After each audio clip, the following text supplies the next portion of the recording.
আসসালামু আলাইকুম বন্ধুরা, কেমন আছো সবাই? আশা করছি অনেক ভালো আছো। আলহামদুলিল্লাহ, আমিও অনেক ভালো আছি।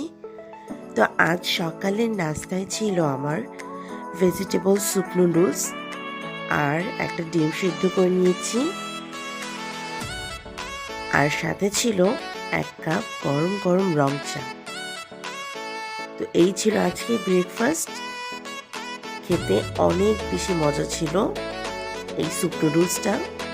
কার কার এই গরম গরম ভেজিটেবল স্যুপ নুডলস পছন্দ কমেন্টস করে জানিও। এখানে আমি টমেটো আর মটরশুঁটি দিয়েছি আর কিছু কাঁচামরিচ দিয়েছি, বাস। আর এভাবেই খুব সাধারণভাবে এই স্যুপ নুডলসটা তৈরি করেছি আর গরম গরম সার্ভ করেছি। তোমরা চাইলে নানা রকম সবজি দিয়েও এটা বানাতে পারো।